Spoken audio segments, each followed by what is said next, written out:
July 13 എളിമ എന്ന ധാനത്തെക്കുറിച്ച് 7-ാം പടി ലേഖനത്തിലെ ഭാഗം തന്നെയാണ്.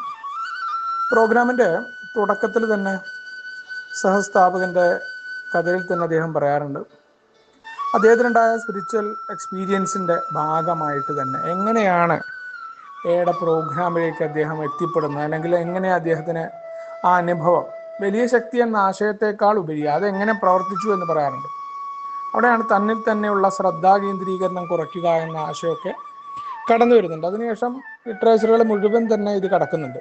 ഇവിടെ 7-ാമത്തെ പടിയുടെ ലേഖനത്തിൽ എളിമ കൃത്യമായിട്ട് ലഭിക്കണം. നമ്മൾ പലപ്പോഴും ഈ എളിമയെക്കുറിച്ചൊക്കെ തെറ്റായിട്ട് നമ്മൾ ധരിക്കും. അപ്പം അവിടെയാണ് നമ്മൾ നമ്മളെ തന്നെ ആശ്രയിക്കുകയാണ്.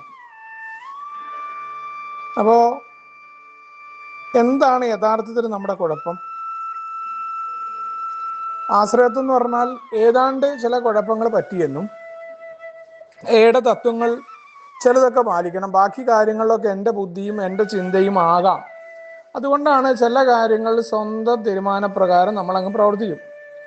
എന്നിട്ടോ നമുക്ക് ഇഷ്ടമില്ലാത്ത അഭിപ്രായം പറയുന്ന ആളുകളെ മാറ്റി നിർത്തിക്കൊണ്ട് നമ്മുടെ അഭിപ്രായം പറയുന്ന ആളുകളെ സ്വീകരിച്ച് അതാണ് ശരിയെന്ന് നമ്മൾ സ്വയം ന്യായീകരിച്ചുകൊണ്ട് നമ്മൾ നടക്കും. സ്വയം നമ്മൾ ശരിയാണെന്ന് കരുതാനും ഇഷ്ടമാണ്.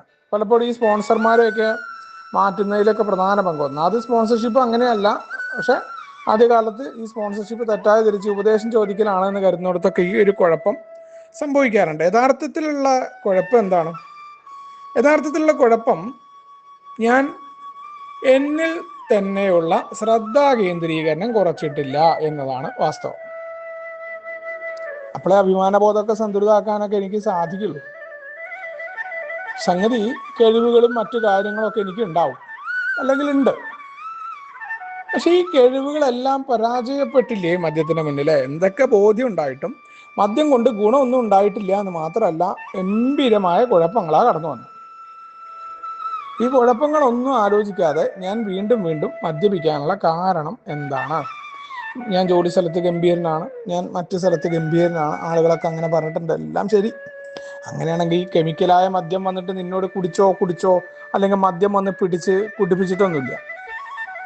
ആദ്യത്തെ പെഗ് എടുത്തു കൊടുത്താൽ അതിൻ്റെ കുഴപ്പമുണ്ടായിട്ടില്ല. അവസാനത്തെ പെഗ്ഗാണ് കാരണം എന്ന് ഞാൻ കരുതിയെങ്കിലും ആദ്യത്തെ പെഗ് തൊട്ടു. അത് 2 അടിക്കാന്ന് പറഞ്ഞിട്ടായിരിക്കാം, 3 അടിക്കാന്ന് പറഞ്ഞിട്ടായിരിക്കാം, എന്താണെങ്കിലും ആദ്യത്തെ പെഗ്ഗാണ് എൻ്റെ നാശത്തിൻ്റെ കാരണം. ഈ ആദ്യത്തെ പെഗ് എടുക്കാതിരുന്നാൽ മതി. പക്ഷെ ആദ്യത്തെ പെഗ് എടുക്കാതിരിക്കാൻ എനിക്ക് പറ്റാത്തതിൻ്റെ കാരണം എന്താണ്? ജീവിതത്തെ ജീവിതമാകുന്ന രീതിയിലേക്ക് ആക്സെപ്റ്റ് ചെയ്യാൻ തയ്യാറല്ല.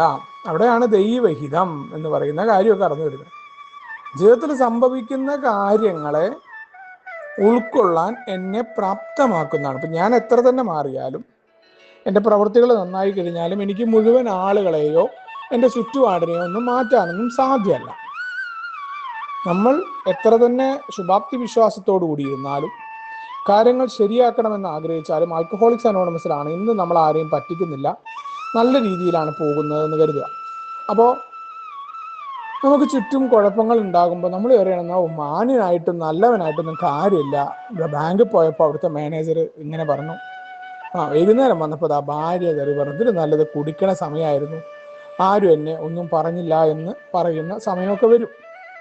നമ്മൾ ആലോചിക്കണം, യഥാർത്ഥത്തിൽ കുടിക്കുന്ന സമയത്ത് നമ്മളെ ഒന്നും പറയാത്തല്ല, നമ്മളൊന്നും അറിഞ്ഞിരുന്നില്ല എന്നതാണ് വാസ്തവം. വളരെ മോശമാണ് ആദ്യത്തെ കുടി. ഈ പറയണ അവർ പറച്ചിലല്ല, നമ്മൾ തന്നെ ബാക്കി ഉണ്ടാവുമോ എന്നുള്ളത് പിന്നത്തെ കുടി ഉണ്ടാവില്ല. അല്ലെങ്കിൽ ഇത്തരം ഈ ഏറ്റവും വലിയ കുഴപ്പം ഇത്തരം ചിന്തയാണ്. ആ ചിന്തയാണ് നമ്മുടെ കുഴപ്പം എന്ന തിരിച്ചറിവ്. നമ്മൾ കുടിച്ചുകൊണ്ട് പ്രശ്നം തീരുകയാണെങ്കിൽ നമുക്ക് ഇത്രയൊന്നും പ്രശ്നമില്ല. എല്ലാ പ്രശ്നത്തെയും കുടി കൊണ്ട് തീർക്കാമായിരുന്നല്ലോ, പറ്റിയില്ലല്ലോ. ഓരോ ആളുകളുടെ അവസ്ഥ കണ്ടിട്ടുണ്ട്. വീണ്ടും കൂട്ടായ്മയിൽ വന്ന് കുടിക്കാൻ പോയി കയറി വരാൻ പറ്റാത്ത ആൾക്കാരെ കണ്ടിട്ടുണ്ട്, ചത്തുപോയ ആളുകളെ കണ്ടിട്ടുണ്ട്. ഇതെല്ലാം ഉണ്ടായിട്ടുണ്ട്. ഒന്നും ചെയ്യാൻ പറ്റില്ല, നിസ്സഹായരായിട്ട് നോക്കി നിൽക്കാനേ പറ്റൂ. വേറൊരു മദ്യാസക്തനെ സഹായിക്കുന്നതിനൊക്കെ എത്ര ലിമിറ്റേഷൻ ഉണ്ട് എന്ന് പോലും ആൽക്കഹോളിക്സ് അനോണിമസിന്റെ പ്രോഗ്രാം ദൈനംദിനമായിട്ട് ജീവിതത്തിൽ കാണിച്ചിട്ടുണ്ട്. എൻ്റെ കാര്യത്തിൽ പോലും ഓരോ കാര്യങ്ങൾ പ്രാവർത്തികമാക്കാൻ ശക്തിഹീനായ എനിക്ക് മറ്റുള്ളവരെ സഹായിക്കുന്നതിനൊക്കെ പരിധിയുണ്ട്. അല്ലെങ്കിൽ എൻ്റെ വാക്കുകളെ കൊണ്ട് സുബോധത്തിലേക്ക് എത്തുന്ന ആളുകളൊന്നുമില്ല. ആ ബോധ്യം കടന്നു വന്നു. അവിടെ തന്നെ എളിമ വരും, ഞാൻ എന്തൊക്കെയാണ്. അതുകൊണ്ടാണല്ലോ എന്നെ മറ്റുള്ളവർ പറയുന്നു എന്ന് മീറ്റിങ്ങിൽ എൻ്റെ ഷെയറിങ്ങിൽ തൊട്ട് തുടങ്ങി ഞാൻ മറ്റുള്ളവരെ ഉപദേശിക്കുന്ന പുതുതായിട്ടൊരാൾ കടന്നു വരുമ്പോൾ അയാൾക്ക് നല്ല വാക്ക് കിട്ടിക്കോട്ടെ, ഇതാണ് സഹായം എന്ന് തെറ്റിദ്ധരിച്ച് അവിടെ തുടങ്ങുകയാണ് എളിമില്ലായ്മ. എന്തിനാ അയാളെ പഠിപ്പിക്കേണ്ട കാര്യം? അയാളെ വല്ല ആഗ്രഹം ഉണ്ടെങ്കിൽ എന്നോടൊന്ന് ചോദിക്കില്ലേ? അയാൾക്ക് കാര്യം ഉണ്ടെങ്കിൽ ഞാൻ എൻ്റെ കാര്യം പറഞ്ഞാൽ പോലെ. അയാളുടെ പേരൊക്കെ പറഞ്ഞിട്ട് ശശി നീ ഒരു കാര്യം ശ്രദ്ധിക്കണം എന്ന് പറഞ്ഞാൽ അവിടെ തന്നെ എളിമയില്ല. മറ്റുള്ളവരെ അംഗീകരിക്കാൻ പറ്റില്ല. മറ്റാളുകളൊക്കെ വിളിക്കുമ്പോൾ അവൻ എത്ര വർഷമായി? അവനെ എന്നെ അറിയില്ല, ഞാൻ എത്ര ഇത് ഏലാണേ, എന്താ മാറ്റം ഉണ്ടാവുന്നത്? എവിടെ എളിമ കടന്നു വരുന്നത്?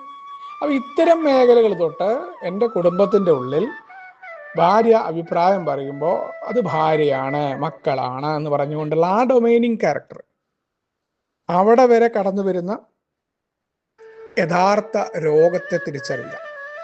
എളിമ ദാനമാണ്. ആ ദാനം കിട്ടണം എന്നുണ്ടെങ്കിൽ എന്നിൽ തന്നെയുള്ള ശ്രദ്ധാ കേന്ദ്രീകരണം ഞാൻ കുറയ്ക്കേണ്ടതുണ്ട്. അത് കുടുംബത്തിൽ ഞാൻ പുറത്തേക്ക് ഇറങ്ങുന്ന വണ്ടിയുമായിട്ട് പുറത്തേക്ക് ഇറങ്ങുന്ന സ്ഥലം തൊട്ട് എല്ലാ മേഖലകളിലുണ്ട്.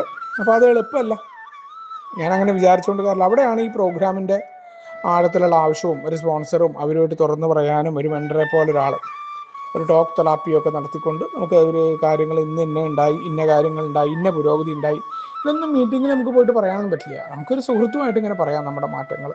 അയാൾ എങ്ങനെയാണ് അത്തരം മാറ്റങ്ങളെ മാറ്റിയത്, അയാളുടെ ദേഷ്യത്തെ എങ്ങനെ മാറ്റിയത്. അപ്പോൾ നമുക്ക് ഒരു ആത്മവിശ്വാസവും ഒരു ധൈര്യമൊക്കെ കടന്നു വരികയാണ്. നമ്മളെ പലപ്പോഴും നമ്മളെന്തൊക്കെയാണെന്നുള്ള തോന്നലാണ്. നമ്മളത് പറഞ്ഞു, നമ്മളിത് പറഞ്ഞു. നമ്മളൊന്നുമല്ല എന്ന് കരുതി കഴിഞ്ഞാൽ നമ്മളെന്തോ പറഞ്ഞോട്ടെ എന്ന് കരുതാൻ പറ്റില്ലേ? അവിടെയൊക്കെ കുഴപ്പമാവുന്നത് നമ്മളെന്തൊക്കെയോ ആണെന്ന് എന്താണ്. തീർച്ചയായിട്ടും അത് എളുപ്പമൊന്നുമല്ല മാറ്റാൻ. ഇന്നും അത് മാറ്റിയെന്നോ അല്ലെങ്കിൽ മാറിയെന്നോ ഞാൻ അവകാശപ്പെടുന്നില്ല. പക്ഷെ അതിനുവേണ്ടി പരിശ്രമിക്കുന്നുണ്ട് തുടർച്ചയായിട്ട്. ഓരോ തവണയും എന്നോട് പറയുന്നുണ്ട് ഞാൻ ഒന്നുമല്ല, എനിക്ക് ചെയ്യാൻ പറ്റുന്നതൊക്കെ വളരെ ലിമിറ്റേഷൻസ് ഉണ്ട്, മറ്റാളുകളുമായി ചേർന്ന് നിന്നുകൊണ്ട് പ്രവർത്തിക്കാൻ പറ്റൂ എന്ന ബോധ്യം ഒക്കെ വരുന്നുണ്ട്. ജീവിതത്തിൽ സംഭവിക്കുന്നതിനെ അതായി സ്വീകരിക്കാൻ എങ്ങനെ പ്രാപ്തമാകണം, എങ്ങനെ അതിലേക്ക് എത്തിച്ചേരണമെന്ന ആ ഒരു കാര്യങ്ങളെ ഓർമ്മപ്പെടുത്തിക്കൊണ്ടാണ് ഇന്നത്തെ റേഡിയോ ഫ്രഷൻ കടന്നു വരുന്നത്. നമുക്ക് ഒരുമിച്ചുകൊണ്ട് ഏവരും തത്വങ്ങളുടെ മുന്നോട്ട് പോകാം. ശുഭദിനം, സുപ്രഭാതം.